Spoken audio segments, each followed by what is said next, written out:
قرآن سے جو جڑ گیا، جس کی نسبت قرآن سے ہو گئی، جو قرآن کو اپنا لیا، قرآن والا اس کا ہو گیا۔ آج محترم معاشرے میں آپ دیکھیں، آپ عالم اسلام کے اندر دیکھیں یا پورے ورلڈ میں آپ دیکھیں، آج امت مسلمہ پر جس طریقے کا فتنہ فساد اور یلغار جیسی ذہنیت قابض ہو چکی ہے، آج مسلمان اگر اس کا دفاع کر رہا ہے تو قرآن شریف کی برکت اور اس کی عظمت کی وجہ سے آج مسلمان پوری دنیا میں الحمدللہ نحمدہ ونستعینہ ونستغفرہ ونؤمن بہ ونتوکل علیہ ونعوذ باللہ من شرور انفسنا ومن سیئات اعمالنا من يهده الله فلا مضل له ومن يضلله فلا هادي له ونشهد أن لا إله إلا الله وحده لا شريك له ونشهد أن محمدا عبده ورسوله اللهم صل على محمد وعلى آل محمد كما صليت على إبراهيم وعلى آل إبراهيم إنك حميد مجيد اللهم بارك على محمد وعلى آل محمد كما باركت على إبراهيم وعلى آل إبراهيم إنك حميد مجيد أعوذ بالله من الشيطان الرجيم بسم الله الرحمن الرحيم إنا نحن نزلنا الذكر وإنا له لحافظون صدق الله العظيم۔ محترم اسٹیج پر بیٹھے علماء کرام اور جلسے کو لیڈ کرتے ہوئے اور جلسے کی صدارت کرتے ہوئے اور جو بھی اس اسٹیج کے آرگنائزیشن ہے، ان سبوں کا ہم تہہ دل سے شکریہ ادا کرتے ہیں کہ انہوں نے ہم جیسے ناچیز کو دعوت دیا اور ان کی دعوت پر میں چل کر دھنکول کی دھرتی پر میں پہنچا۔ محترم، یہ اجلاس کوئی عام اجلاس نہیں بلکہ اجلاس یہ خاص اجلاس ہے۔ یہ نورانیت سے بھرا ہوا اجلاس جس میں رحمتوں کا نزول، برکتوں کا نزول ہے۔ چونکہ اس کا حصار بندی، جلسہ دستار بندی حفظ قرآن سے متصادم ہے، اس لیے میرے بھائیوں، میں بے حد اپنے آپ کو سال گزشتہ بھی میں آیا تھا اور ان سال بھی میرے آنے کا موقع ملا، میرے کچھ سیکھنے کا میرے یہاں من لگتا ہے، اس لیے میں بھی وقت نکال کر یہاں ضرور آ جاتا ہوں۔ سچی بات یہی ہے۔ بہرحال یہ جلسہ دستار بندی ہے، جن حافظہ نے، جن طالبہ نے قرآن کو اپنے سینے سے لگایا، یقیناً وہ بچیاں بہت خوش نصیب ہیں، اور ان سے زیادہ مبارکباد کے مستحق وہ لوگ ہیں جنہوں نے مدرسہ عزیزیہ تجوید القرآن کو سینچا۔ یہ ان کے اخلاص کا یہ مظہر ہے جو آج ہم تمام لوگوں کے بیچ میں واضح طور پر نمایاں ہے۔ یہاں کے اساتذہ کی محنت، یہاں کے ذمہ داروں کی محنت اس بات کی گماز ہے کہ یہ خلوص نیت کے ساتھ انہوں نے بچوں پر محنت کیا، اور اپنے فیکٹری سے انہوں نے ایسی مثالیں پیش کی، ایسا انہوں نے کارخانے سے ایک ایسا نمونہ پیش کیا جو ہم نے اور آپ نے بعد نماز عشاء سے ہم لوگ دیکھ رہے اور سن رہے ہیں۔ اور قرآن جیسی مقدس کتاب کو سینے میں بسانا، میرے بھائیوں، ہر نبی کو اللہ نے معجزہ عطا کیا تھا۔ حضرت موسیٰ علیہ السلام کو بھی اللہ نے معجزہ دیا تھا، حضرت عیسیٰ علیہ السلام کو بھی اللہ نے معجزہ سے عطا کیا تھا، اور ہمارے اور آپ کے پیارے آقا محمد عربی صلی اللہ علیہ وسلم کو قرآن معجزے کے طور پر دیا گیا تھا۔ قرآن والا دونوں جہان کا رب ہے، جس کو قرآن دیا گیا وہ رحمت للعالمین ہے، وما ارسلناک الا رحمت للعالمین، جس کی نسبت محمد عربی صلی اللہ علیہ وسلم سے جڑی ہوئی ہے۔ میرے محترم، وہ قرآن ایک مقدس کتاب ہے جو تمام کتابوں سے اعلیٰ ہے، جو کتاب تمام کتابوں سے ارفع ہے،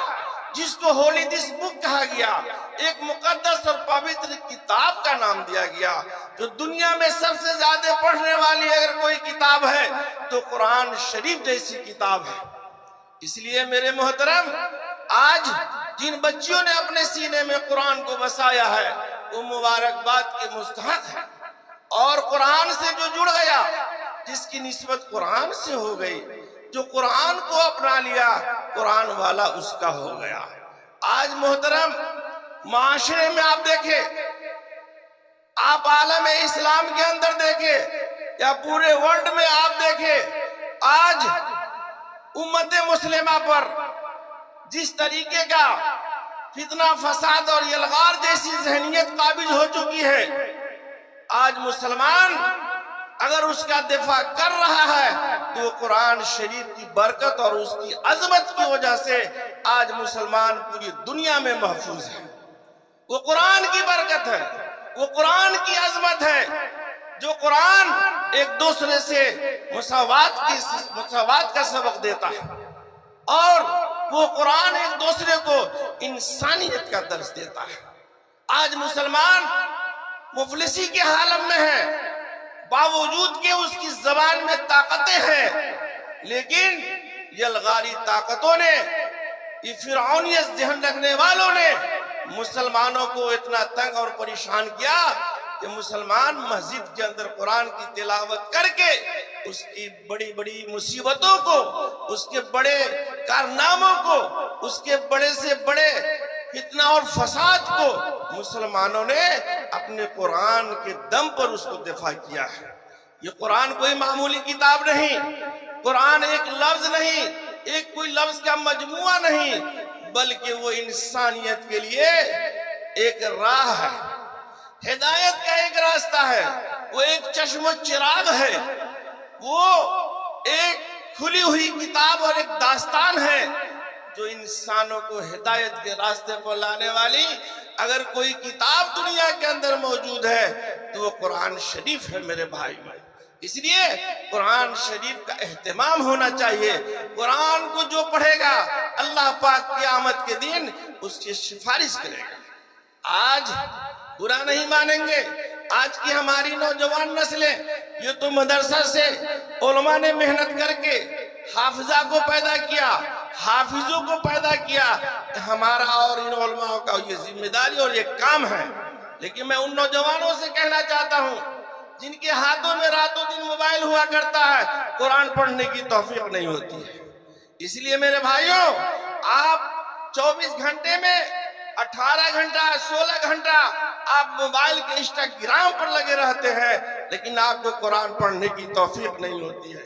جب آپ قرآن نہیں پڑھیں گے تو قیامت کے دن قرآن آپ کا سفارشی بن کر سامنے نہیں آئے گا۔ اس لیے میرے بھائیوں، قرآن کو اپنے دل سے لگائیے، قرآن کو اپنے سینے میں بسائیے، قرآن کو اپنے دل سے لگا کر اس کی تلاوت کیجیے۔ آج ہمارے معاشرے میں قرآن طاق پر سجانے کا ایک ذریعہ بن گیا ہے۔ جب کسی کی خاندان میں موت ہوگی، گھر میں موت ہوگی، تب قرآن کو اتارا جاتا ہے، اس کے جزدانوں جب کھولا جاتا ہے 150-200 گرام اس پر گرد جم جاتا ہے۔ اس لیے میرے بھائیوں، قرآن سے سچی محبت ہونی چاہیے، قرآن سے اصلی محبت ہونی چاہیے، قرآن ہمارے دلوں میں سج جائے، قرآن ہمارے دلوں میں بس جائے۔ اور ایک بات، قرآن اسی سینوں میں محفوظ رہتا ہے جو سینہ تمام گناہوں سے پاک ہوتا ہے، وہ قرآن اس سینے میں محفوظ ہوتا ہے، اور جو سینہ گناہوں سے بھرا ہوا ہوتا ہے، خرافات سے بھرا ہوا ہوتا ہے، حسد اور بغض سے بھرا ہوا ہوتا ہے، کینہ کپٹ سے بھرا ہوتا ہے، اس دل میں قرآن اپنی جگہ نہیں بنا پاتا ہے۔ اس لیے میرے بھائیوں، قرآن ایک شفا ہے، اس کے لیے شفا ہے جو حسد کرتے ہیں، جو جلن کرتے ہیں، جو بغض کرتے ہیں، جن کو نفس یا نفسیات کی بیماری میں مبتلا ہے، قرآن کی تلاوت سے ان کے سارے عیبوں کو اللہ پاک کر دیتا ہے۔ اس لیے میرے بھائیوں،